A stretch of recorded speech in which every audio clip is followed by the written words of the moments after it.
Hello and welcome to lesson number 4 of our series Learn Japanese Kanji Effectively. The first kanji for today represents high or tall. And what we have here is a blue box inside a black box, which is again in a yellow box, and above that, who would have guessed it, another box. Essentially, this is a high or tall tower made up of boxes. And we pronounce it as takai. A good way to remember takai for high or tall is too high. It's too high. Takai. For example, we can't reach it because it's too high. Takai for high or tall. Our next kanji stands for soil, earth or ground.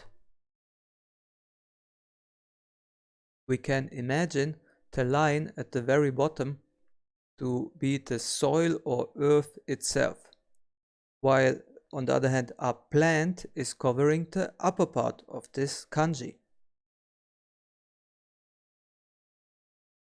The kun reading for soil, earth, ground is tsuchi, and a good way to memorize tsuchi for earth or ground is too chilly.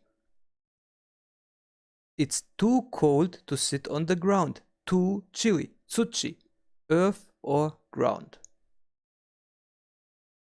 Here we have the kanji standing for thing or matter. And to me, this looks like a very upset boss.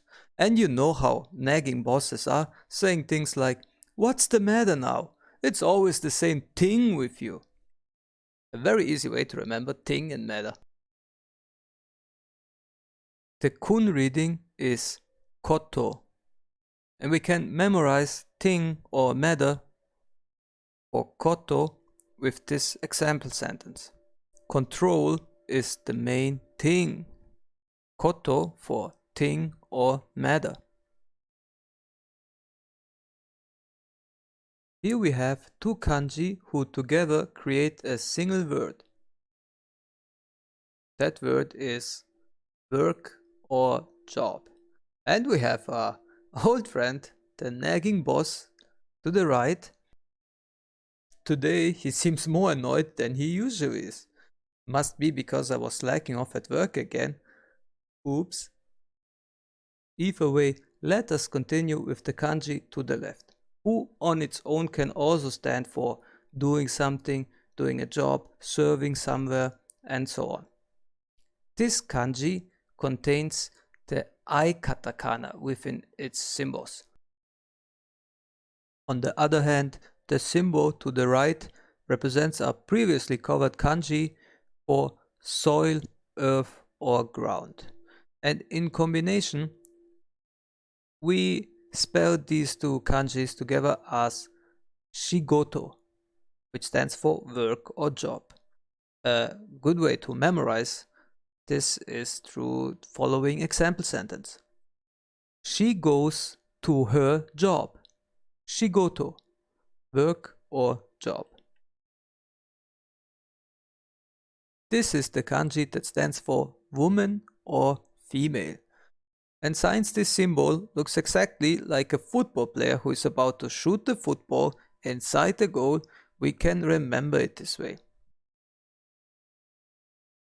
The kun reading for woman or female is onna, and following sentence can help us remembering this. Is she a new player? Oh no, she's a regular player. Onna for woman or female. Here we have again a combination of hiragana and kanji. The hiragana to the right stands for ru, the hiragana in the middle stands for me, and the kanji to the left represents to start or to begin. And within this kanji we have several smaller symbols. Among these, we already know a few, for example, the onna symbol for woman or female. Additionally, from lesson 1, we know the symbol for mouth that can also represent to speak or to talk. The last part of this kanji is the katakana for mu, and this symbol repeats itself quite often within many kanjis. Thus we want to have some kind of reference for it. And so whenever we have this symbol within a kanji, in our example sentence we want to have a mai integrated for mu. Thus we can create an example sentence with these three symbols, the katakana for mu, the female kanji and the mouth kanji, to get to begin or to start with following example sentence. My sister started to work as an announcer. Its pronunciation is hajimeru, and we can remember hajimeru through following example. Have the gym lessons already begun? Haji, have the gym lessons already begun. Hajimeru. Here we again have the hiragana for ru to the right, and to the left we have the kanji standing for to protect or to guard. And we can imagine it to be a person who is guarding itself or somebody else with a shield. We pronounce to protect or to guard as mamoru, and it's fairly easy to remember because we can set it as the mother protects its child. Mamoru for to protect or to guard. To the right side we have the hiragana for tsu, and to the left we have the kanji that represents to hold or to have. And within this kanji we have several smaller symbols. The symbol to the left on its own doesn't actually mean anything. However, it repeats itself like the mu katakana very often within other structures of kanjis, and thus we want to create again a reference for it within our example sentences. In this case, it's going to be the thing is. Why the thing? Because from all the Roman alphabet letters, it resembles the small t the most. However, before we proceed with the example, let's first analyze the other parts of this kanji. It again contains the kanji for soil, earth or ground at the top, and at the bottom the previous kanji for to protect. We can bind all these symbols together in the following sentence. The thing is, to hold your ground, you must protect your ground. For example, within a team sport. To hold or to have is pronounced as motsu, and through inflection it can transform into mochimas or mochimashita, and thus we can easily remember it as too much. He won't be able to hold it, it's too much. This is the kanji that represents the word now, right now, or immediately. And to me, this looks like a house. At the very top we have the roof, and the structure below resembles a facade of a house. Thus, we want to remember this kanji by implementing the words house and now in a single example sentence. Right now, I'm inside the house. And the convenient thing here is that the kun reading for now, right now, is ima, which fits perfectly into our example sentence. Right now, I am inside the house. I am ima. Right now, I'm inside the house.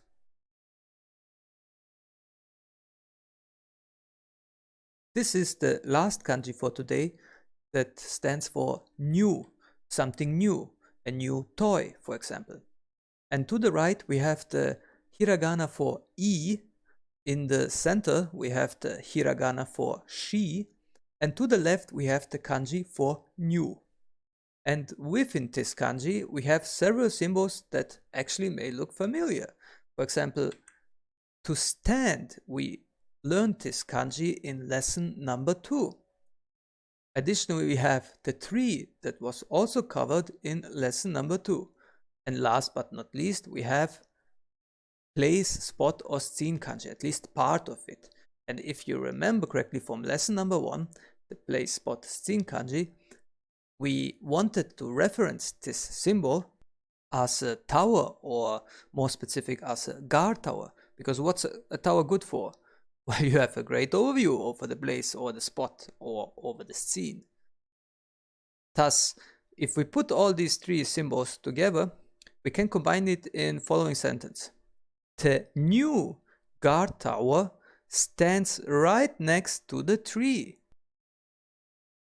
And the good thing about learning kanji this way is that sometimes just remembering fragments or single parts of it can help you recognize this kanji. For example, we see the symbol that resembles a guard tower and we see a tree and we think to ourselves, wait, I know this kanji from somewhere. What was this about? There was something about a guard tower next to a tree. Oh yeah, the new guard tower next to the tree.